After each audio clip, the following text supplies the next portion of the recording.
ইমান দিনৰ পৰা আশা কৰি থকা দিনটো ফাইনেলি পালেহি।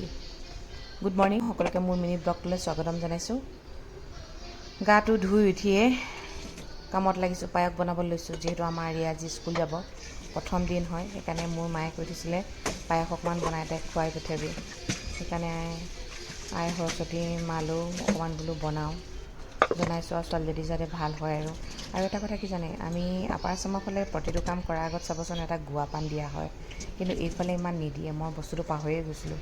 আকৌ মায়ে যোৱাকালি মনত পেলাই দিছে দেই, তামোল পাণ এটা দিবি বুলি। ৰাতি 4টা বজাত সাৰ পালোঁ, টোপনিয়ে নাই অহা মানে ছোৱালীজনী স্কুল যাবৰ কাৰণে। আকৌ বোলো এইখিনি কৰিবলৈ আছে, গোঁসাই ঘৰত চাকি জ্বলাবলৈ আছে, দেৰি হৈ যাব ন।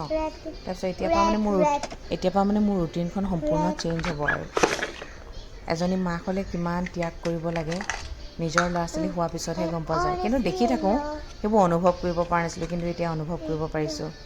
নতুন বটল ধুই দিছোঁ ভালকৈ।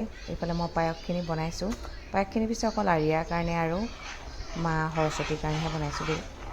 বাকী ময়ো অকণমান টেষ্ট কৰি চালোঁ, ভালেই লাগিছে। আজি আকৌ স্কুল যাব যে, তাই মানে ইমান টোপনি।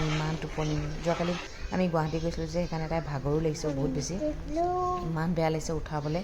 তাৰপিছত মই ভাবিলোঁ নাই অকণমান শুই লওক, তাৰ আগতে বোলো পেঞ্চিল কেইডালমানকে বোলো জোঙালি লওঁ। এইফালে পেঞ্চিল জোঙালিছে, আকৌ মানে সৰুকালটো মানে উভতি অহা হৈছে, মানে তেনেকুৱা লাগিছে। হাঁহিও উঠিছে মোৰ, মানে ভালো লাগিছে। তাৰপিছত তাইক উঠাইছোঁ, তাই উঠিবই মন কৰা নাই নহয়। তাই কৈছে মা বহুত টোপনি ধৰিছে। মোৰ ইমান দুখ লাগিছে ন, তাইক লৈ মই কান্দিছোঁ। সেইদিনাখন জন্ম হৈছিলেহে, স্কুল যাবলৈ হ'লেই ভাই ভগৱান। ধুনীয়াকৈ গা চা ধুলে, ৰেডিও হৈছে দেই, কিন্তু ভগৱান যে আছে তাৰে প্ৰমাণ দেই। এইফালে মায়ে যোৱাৰ আগত অকণমান চেনি খুৱাই দিওঁ বুলি কৈছে, তাই মানে নাখায়। তাই খালে যে পেট ভৰিছে, তাৰপিছত যেনে তেনে কৰি আৰু অকণমান খালে আৰু। তাৰপিছত ধুনীয়াকৈ ককাকৰ ফটোখনতো সেৱা কৰি লৈছে দেই, ধুনীয়াকৈ কৈছে। আমি গোটেইগাল যাবলৈ লৈছোঁ চব, আৰু ডাঙৰ বাইদেউ ভিনদেউ আহিছে। প্ৰতিটো ক্ষেত্ৰত কিন্তু তেওঁলোক থাকেই দেই। আৰিয়াৰ কাৰণে বিশেষকৈ আহিছে বা আৰু ভিনদেউ। তাই ইমান হেপী, মানে তাই নিজৰ যে নাম দুটা আছে সেইটোও নাজানে। আইনা বুলি মাতিলে পটককৈ তাই নামাতেই, মানে আৰিয়া বুলিয়ে জানে।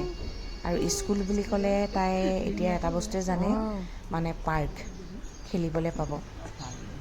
আজি বিশেষকৈ পেৰেণ্টছখিনিক মাতিছে কি কাৰণে, কি কৰিব লাগিব, কি নকৰিব লাগিব, চবৰে বেলেগ বেলেগ ন। আমাৰ এতিয়া আমি আগতে যি টি লৈ যাওঁ, বেগৰ বোজা হয়নে নহয়।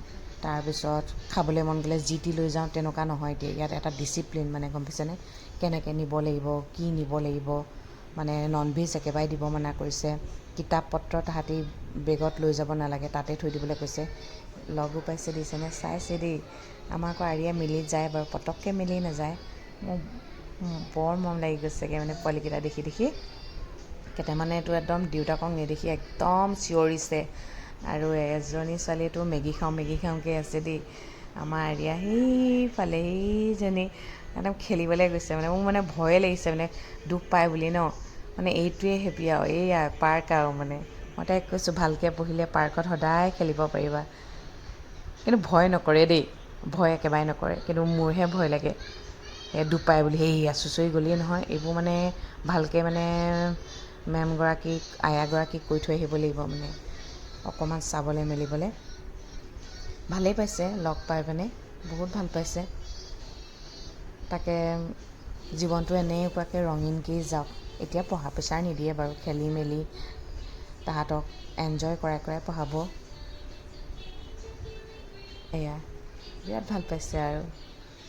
তাৰপিছত আমি সোনকালে, আজিতো 9:30 মাতিছিলে, 9:30 পালোঁগৈ। তাৰপিছত 11টাৰ পাছত ঘৰে আহি পালোঁহি।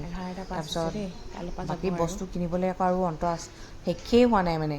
এইফালে এতিয়া কিতাপ 9খনো, ভগৱান 9খন কিতাপ। এইফালে কভাৰ লগাবলৈ দিছে, এইফালে দেউতাকে ৰেডি কৰিছে দেই, কেনেকৈ লগালে ভাল হ'ব। তাৰপিছত 9খন কিতাপ দেখি ভয় লাগি গৈছে। এইফালে ভিনদেউৱে লাষ্টত কভাৰখিনি ধুনীয়াকৈ লগাই দিছে, নাম চাম লিখি দিছে। পানীৰ বটলতো মানে নাম লিখি দিবলৈ কৈছে, টিফিনতো লিখি দিবলৈ কৈছে, নহ'লে খেলি মেলি হ'ব যে। তাৰপিছত কাপোৰ এযোৰো মানে এক্সট্ৰাকৈ দি পঠিয়াব কৈছে, কিছুমান ল'ৰা ছোৱালীয়ে পেচাব কৰে যে, এতিয়া কিছুমান মাকে সেইটো নাচায়ো বোলে। কিন্তু স্কুলখনৰ সেইখিনি ৰুল এণ্ড ৰেগুলেশ্যনখিনি ভাল লাগিলে দেই। আৰিয়াৰ জীৱনটো যাতে সুখৰ হয়, ভৱিষ্যত উজ্জ্বল হয়, সকলোৱে আশীৰ্বাদ